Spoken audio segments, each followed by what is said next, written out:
Hello friends, मेरे YouTube channel botany girl में आपका स्वागत है। तो चलिए स्टार्ट करते हैं NCERT class 7th science chapter 9 soil exercise. So question number 1 is tick the most suitable answer in the question 1 and question number 2। आपको एमसीक्यू जो है वो करना है। Question number 1, in addition to rock particles the soil contains. जो देखिए, जो soil है रॉक पार्टिकल के साथ साथ सॉइल और क्या क्या चीज़ें कंटेन करती हैं। तो option number 1 is air and water, option number 2 water and plants, option number 3 minerals, organic matter, air, water, fourth is water, air and plants. देखिए, जो सॉइल होती है उसमें रॉक पार्टिकल्स तो होते ही होते हैं, लेकिन साथ में मिनरल्स होते हैं, ऑर्गेनिक मैटर होते हैं, एयर और वाटर होता है। तो बेसिकली जो सॉइल है वो कंटेन करती है rock particles, mineral, organic water, organic matter, air, water. Option C is correct. Second is the water holding capacity is highest in. जो वाटर होल्डिंग कैपेसिटी होती है वो सबसे ज़्यादा किस टाइप की सॉइल में होती है? Sandy soil, clayey soil, loamy soil या mixture of sand and loam. तो आंसर इज क्लेई सॉइल। जो क्लेई सॉइल होती है उसकी मैक्सिमम या हाईएस्ट वाटर होल्डिंग कैपेसिटी होती है। Question number 3 is match the items in column number A with those in column number 2. So first is the home of living organism. The answer is all kinds of soil. The upper layer of soil is dark in color. Sandy soil have large particles. Middle layer of soil has lesser amount of humus, and clay soil has small particles and tightly packed. Question number 4, explain how soil is formed. आपको explain करना है कि कैसे जो soil होती है वो form होती है। Answer is soil is form through the process called weathering.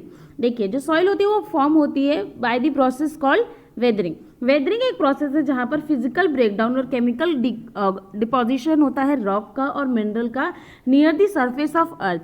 अब ये जो फिजिकल और केमिकल डिपोजिशन है ये प्राइमरली डन किया जाता है विंड के थ्रू, वाटर के थ्रू या क्लाइमेट के थ्रू। अब as a result of these process, इन प्रोसेस की वजह से जो लार्ज रॉक पीसेस होते हैं वो कन्वर्ट हो जाते हैं स्मॉलर पीसेस में और इवेंचुअली वो सॉइल में कन्वर्ट हो जाते हैं। Question number 5, how is clayey soil useful for crops. कैसे जो क्लेई सॉइल होती है वो यूजफुल होते हैं हमारे क्रॉप्स के लिए। तो कुछ प्रॉपर्टीज देख लेते हैं क्लेई सॉइल की। The first is it has very good water holding capacity. जो क्ले सॉइल होती है उसकी बहुत ही ज़्यादा हाईएस्ट वाटर होल्डिंग कैपेसिटी होती है।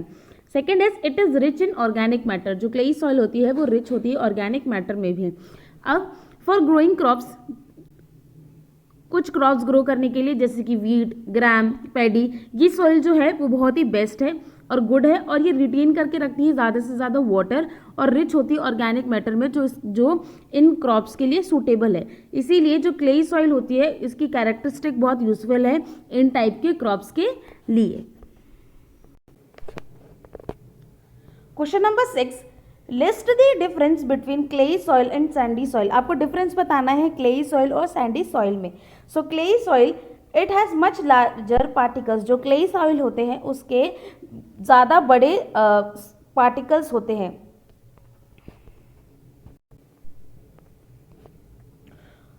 First is it has much smaller particles. जो क्लेई सॉइल होते हैं उसके बहुत ही छोटे स्मॉलर पार्टिकल होते हैं, वेयर एज जो सैंडी सॉइल होती है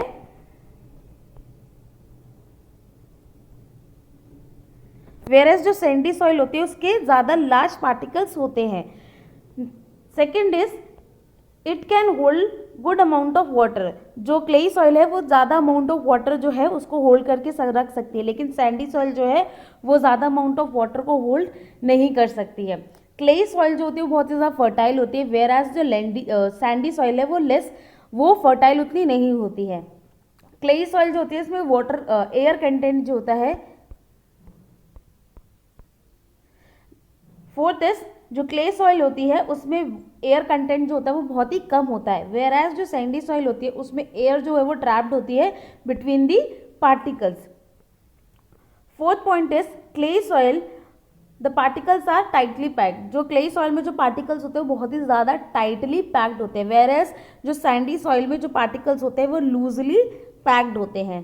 क्लेई सॉइल जो होती है वो गुड होती है वेरियस क्रॉप्स को ग्रो करने के लिए, लेकिन जो सैंडी सॉइल होती है वो ज़्यादा अच्छी नहीं होती है, सूटेबल नहीं होती है क्रॉप्स को ग्रो करने के लिए।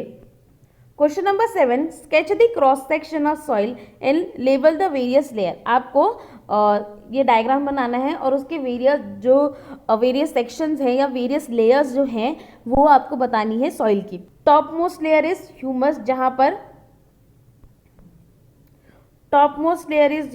जहाँ पर dead and decay organic matter जो होते हैं वो पड़े होते हैं। उसके बाद आती है ए होरिजन, नेक्स्ट उसके बाद बी होरिजन, उसके बाद सी होरिजन और डी में होते हैं बेड रॉक, यानी कि बड़े बड़े जो रॉक्स के पार्टिकल्स रॉक पड़े होते हैं वो बेड रॉक में होते हैं। Question number 8, Razia conducted an experiment in a field related to the rate of percolation. She observed that it took 40 minutes for a 200 ml of water to percolate through the soil sample. Calculate the rate of percolation. देखिए question number 8 में ये बोल रहा है कि रजिया ने एक experiment conduct किया फील्ड में जो रिलेटेड था रेट ऑफ पर्कुलेशन से। रजिया ने ये ऑब्जर्व किया कि 200 ml वाटर को पर्कुलेट होने में सॉइल में 40 मिनट्स लगते हैं, तो उसको ये कैलकुलेट करना है कि रेट ऑफ पर्कुलेशन जो था वो कितना था। तो कैसे हम क्या सॉल्व कर सकते हैं, पहले हमें क्या क्या चीज़ें दी गई हैं। जो गिवन अमाउंट ऑफ वाटर है वो है 200 ml, रेट टाइम क्या है पर्कुलेशन का 40 मिनट्स। तो रेट हम कैसे निकाल सकते हैं कि जो अमाउंट ऑफ वाटर है उसको हम डिवाइड कर दें पर्कुलेशन टाइम से। So the amount of water was 200 ml and the time was 40 minutes. तो कैलकुलेट करने के बाद हमारा आंसर आया 5 ml पर मिनट, यानी कि जो रेट ऑफ पर्कुलेशन था वो 5 ml पर मिनट था।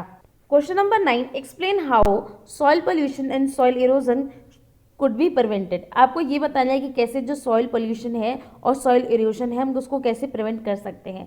तो प्रिवेंशन है सॉइल इरोजन के पहला क्या है कि हम रिड्यूस कर दें यूज़ ऑफ प्लास्टिक। जैसे कि आपको पता है कि जो प्लास्टिक और पॉलीथीन होती है वो हमारी सॉइल की फर्टिलिटी को डिस्ट्रॉय करती है। अगर हम उसे अच्छे से डिकम्पोज नहीं करेंगे तो वो हमारी सॉइल की फर्टिलिटी को ख़राब कर सकती है। इसीलिए हमें जितना ज़्यादा से ज़्यादा अगर हम अवॉइड कर सकते हैं प्लास्टिक को तो हमें उतनी ही ज़्यादा अवॉइड करनी चाहिए। Next is industrial pollutants. बहुत से ऐसे वेस्ट प्रोडक्ट होते हैं इंडस्ट्रीज़ के या होम पोल्यूट के जो सॉइल को पोल्यूट कर देते हैं, और ये जो पोल्यूटेंट्स होते हैं ये अगर हम इसे ट्रीट करें केमिकली डिस्पोज करने से पहले ताकि ये हमारी सॉइल के लिए और हमारे लिए हार्मफुल ना हो, तो ये हम इससे भी सॉइल पोल्यूशन से बच सकते हैं। Third is insecticide.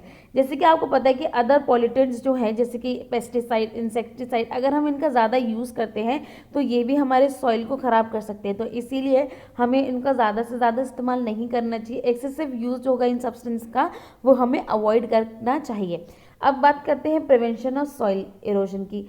कि देखिए क्या होता है कि जो अपर फर्टाइल लेयर होती है सॉइल की, यानी कि टॉप सॉइल जो होती है वो स्ट्रॉन्ग विंड से जो होती है या फ्लोइंग वाटर से वो फ्लो करके चली जाती है, उसे हम सॉइल इरोजन कहते हैं। अब हम किसको कैसे रिड्यूस कर सकते हैं, पहला पॉइंट तो है कि हम लोगों में मास अवेयरनेस फैलाएं और रिड्यूस करें डिफॉरेस्टेशन, और हमें एफॉरेस्टेशन करनी चाहिए ताकि हम ज़्यादा से ज़्यादा पेड़ उगाएं और कम से कम पेड़ काटें, डिफॉरेस्टेशन ना करें।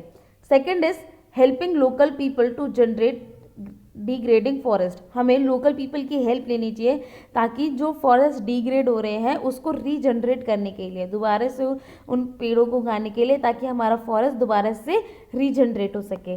Third is planting trees. हमें प्लांट्स करनी चाहिए ट्रीज ज़्यादा से ज़्यादा ताकि हमारा जो रूट है सॉइल की, जो रूट है प्लांट की, वो होल्ड कर सके सॉइल को और सॉइल इरोजन ना हो। तो आज के लिए इतना ही। अगर आपको मेरी वीडियो अच्छी लगी तो प्लीज़ मेरी वीडियो को लाइक करें, कमेंट करें और मेरे चैनल को सब्सक्राइब करना ना भूलें। Thank you so much.